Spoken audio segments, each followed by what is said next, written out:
अगर आप एक ऐसे स्टूडेंट हैं जिसको मैथ से बहुत ज़्यादा डर लगता है, या फिर मैथ के क्वेश्चन सॉल्व नहीं होते, या फिर आप ये सोच रहे हैं कि आप अपने मैथ के एग्जाम में पास कैसे होंगे, या फिर आप अपने मैथ को स्ट्रॉन्ग कैसे कर सकते हैं, या फिर आप अपने मैथ में अच्छा स्कोर कैसे कर सकते हैं, तो ये वीडियो आपके लिए है। इस वीडियो को देखने के बाद 100% आपके मन से मैथ का डर खत्म हो जाएगा और आपसे क्वेश्चन सॉल्व भी होंगे। वीडियो स्टार्ट करने से पहले मैं आपको ये बता दूं कि अगर आप इस वीडियो को पूरा देखते हैं और जैसे जैसे मैं बताता हूँ वैसे वैसे आप करते हैं तो 100% गारंटी है कि आपके मन से मैथ का डर भाग जाएगा और आपसे क्वेश्चन सॉल्व होना स्टार्ट हो जाएगा।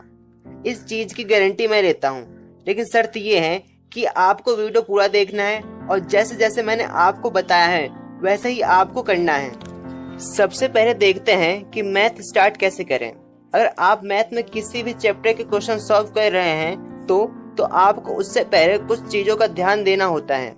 जैसे कि आपको चैप्टर से रिलेटेड आपको थ्योरी पता होना चाहिए, आपको उस चैप्टर के अंदर का ज्यादा से ज्यादा कंसेप्ट पता होना चाहिए, आपको उस चैप्टर के सारे फॉर्मूले पता होना चाहिए और उन फॉर्मूलों का यूज कैसे करते हैं, कहाँ करते हैं, आपको ये पता होना चाहिए।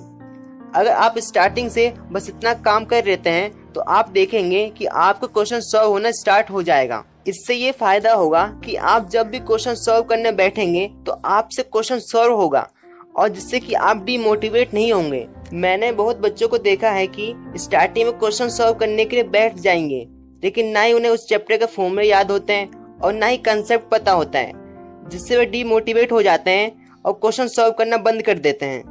ऐसा एक दिन होता है, फिर दूसरे दिन होता है, तीसरे दिन होता है, चौथे दिन होता है, फिर लगातार ऐसे ही होने लगता है, जिसका नुकसान ये होता है कि वह मैथ से दूर भागने लगते हैं और उन्हें मैथ से बहुत ज्यादा डर लगने लगता है, जिससे कि वो मैथ के क्वेश्चन सॉल्व करना बंद कर देते हैं और मैथ की प्रैक्टिस भी नहीं करते हैं। जिससे क्या होता है ना उनके माइंड में ये कंसेप्ट जाता है कि आपको मैथ सॉल्व करना है, आपको प्रैक्टिस करना है। वो ये चाहते हैं कि एक दिन में मैं मैथ सीख जाए, बट ऐसा नहीं है। अगर आपको मैथ सीखना है तो आपको मैथ को टाइम देना होता है। तो आपको किसी भी चैप्टर के क्वेश्चन सॉल्व करने से पहले आपको चैप्टर के सारे फॉर्मूले, कंसेप्ट और थ्योरी पता होना चाहिए, जिसका फायदा ये होता है कि अगर आपको फॉर्मूले पता है तो आप ये सोच सकते हैं कि कौन सा फॉर्मूला कहाँ यूज होगा।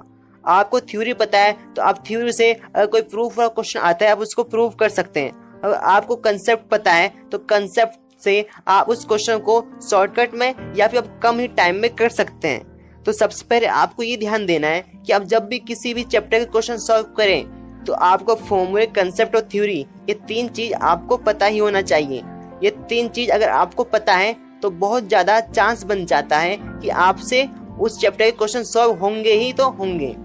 मैथ में बच्चों को डिमोटिवेट होने की वजह क्या होती है? सबसे मेन रीजन यही होता है कि ना उन्हें फॉर्मूले पता होते हैं, ना ही कंसेप्ट पता होता है और ना ही थ्योरी पता होता है, और तब भी मैथ के क्वेश्चन सॉल्व करने बैठ जाते हैं और जब क्वेश्चन सॉल्व नहीं होते डिमोटिवेट हो जाते हैं और क्वेश्चन को सॉल्व करना बंद कर देते हैं। तो आपको फॉर्मूले, थ्योरी और कंसेप्ट ये आपको ये पता होना ही चाहिए।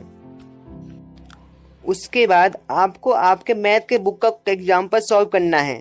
इससे ये फायदा होगा कि आप जब भी क्वेश्चन सॉल्व करेंगे और आपसे बाय चांस क्वेश्चन सॉल्व ना हो तो आप एग्जाम्पल का जो सॉल्यूशन आपको दिया हुआ है आप उसका सॉल्यूशन देख सकते हैं। आप ये फाइंड कर सकते हैं कि आपने मिस्टेक कहाँ किया है, आपने फॉर्मूला सही पुट किया है कि नहीं पुट किया है, या फिर आपने कैलकुलेशन में कौन सा मिस्टेक किया है। इससे ये फायदा होता है। अगर आप अपने बुक के या फिर एनसीईआरटी मैथ के एग्जाम्पल सॉल्व करते हैं तो उसका जो सॉल्यूशन होता है वो मेन होता है और आप काफी तक ये देखेंगे कि जो आपका एग्जाम में जो क्वेश्चन आते हैं एग्जाम्पल से भी आ जाते हैं। तो इससे ये फायदा होगा कि आप जब भी एग्जाम्पल सॉल्व करेंगे तो आपके क्वेश्चन की प्रैक्टिस तो होगी और साथ में ये भी चांस होता है कि सेम टू सेम एग्जाम्पल आपके पेपर में आ जाए। और हाँ, आपको किसी भी क्वेश्चन के सॉल्यूशन को याद नहीं करना। मैंने बहुत बच्चों को देखा है जो सिर्फ क्वेश्चन के सॉल्यूशन को याद कर लेते हैं। आपको उस क्वेश्चन के सॉल्यूशन को देखकर समझना है और ये देखना है कि कैसे क्वेश्चन को सॉल्व किया है स्टेप टू स्टेप, कि सबसे पहले गिवन क्या ये लिखा है, उसके बाद फॉर्मूला पुट किया है, उसके बाद फॉर्मूला वैल्यू पुट की है, उसके बाद क्वेश्चन को सॉल्व करना स्टार्ट किया है। ये आपके सॉल्यूशन में होता है। उसके बाद आपको उस क्वेश्चन को सॉल्व करना है बिना आपको सॉल्यूशन देखे, और जब तक सॉल्व करना है जब तक आपका फाइनल आंसर ना आ जाए वो भी एकदम करेक्ट, तब तक आपका आंसर सही ना है तब तक आपको सॉल्व करना है। और ये ध्यान देना कि जो मार्क्स होते हैं मैथ में वो स्टेप बाय स्टेप आपको देते हैं। अगर आपने फॉर्मूला लिखा है तो आपका 1 मार्क्स, अगर आपने उसमें वैल्यू पुट कर दिया है तो आपको उसमें 1 मार्क्स देंगे, और साथ में अगर आपने उसको सॉल्व कर दिया है तो आपको 2 मार्क्स या फिर 3 मार्क्स देते हैं। ऐसे आपका जो नंबर होता है मैथ में वो डिसाइड होता है। तो आपको इस बात का फोकस देना है कि आप जब भी क्वेश्चन सॉल्व करें तो स्टेप बाय स्टेप करें, जिससे कि आपका जो चांस होता है मैथ में नंबर कटने का वो बहुत ही ज्यादा कम होगा और आपके बहुत अच्छे स्कोर आने के चांस बने रहेंगे मैथ में। और हाँ, आप जब भी क्वेश्चन सॉल्व करें तो आपको जो क्वेश्चन में गिवन दिया है आपको सबसे पहले लिखना है, और तब आपको सोचना है कि कौन सा फॉर्मूला इसमें पुट होगा, जिससे कि आप आंसर फाइंड कर सकते हैं। उसके बाद आपको प्रॉपर क्वेश्चन को सॉल्व करने स्टार्ट करना है स्टेप बाय स्टेप, तभी आपका क्या होगा, पूरे मार्क्स मिलते हैं एग्जाम में। और हो सके तो आपको एक फॉर्मूला शीट बनाना है जिसमें सारे चैप्टर के फॉर्मूले लिखे होंगे और आपको उसे याद करना है, और टाइम टू टाइम उस फॉर्मूले को आपको रिवीजन करना है और कॉपी में लिख के आपको उस फॉर्मूले की प्रैक्टिस करनी है। अगर आप उस फॉर्मूले को कॉपी में लिख के प्रैक्टिस करते हैं तो आप उस फॉर्मूले को लंबे टाइम तक याद रख पाएंगे। इतना करने के बाद आपको इसके बाद बस आपको क्वेश्चन की प्रैक्टिस करनी है। जितना क्वेश्चन की आप प्रैक्टिस करेंगे आप मैथ में उतना ज्यादा स्ट्रांग होते जाएंगे, क्योंकि अगर आप मैथ में क्वेश्चन की प्रैक्टिस नहीं करेंगे तो आपका मैथ उतना ही वीक होगा। आप जितना प्रैक्टिस करेंगे आपका जो कॉन्फिडेंस है वो बढ़ता जाएगा, आप जिससे कि क्या होगा, आप मोटिवेट बने रहेंगे। और अगर आप क्वेश्चन की प्रैक्टिस नहीं करेंगे जिससे कि आपसे बाद में क्वेश्चन सॉल्व होना बंद हो जाएगा, और क्वेश्चन सॉल्व होना बंद हो जाएगा तो आप डिमोटिवेट हो जाएंगे। तो आपको इस बात का ध्यान देना है कि आपको ज्यादा से ज्यादा क्वेश्चन प्रैक्टिस करनी है मैथ की, और आपको मैथ में ज्यादा से ज्यादा टाइम देना है, क्योंकि अगर आप मैथ में अच्छा स्कोर करना चाहते हैं तो आपको मैथ को टाइम देना ही होगा। अगर आप मैथ को टाइम देंगे तो आपके मैथ में 100% आपके बहुत अच्छे मार्क्स आएंगे। तो जैसे कि आप जानते हैं कि मैथ में क्या होता है कि आप फॉर्मूले भूल जाते हैं या फिर आपको थ्योरी पता नहीं होता है, कंसेप्ट पता नहीं होता। अगर आप इसी चीज की बार बार प्रैक्टिस करते हैं तो आपको बहुत ही ज्यादा टाइम तक ये थ्योरी, फॉर्मूले और कंसेप्ट पता होगा, जिससे कि आप क्वेश्चन को कम टाइम में अटेंड कर पाएंगे।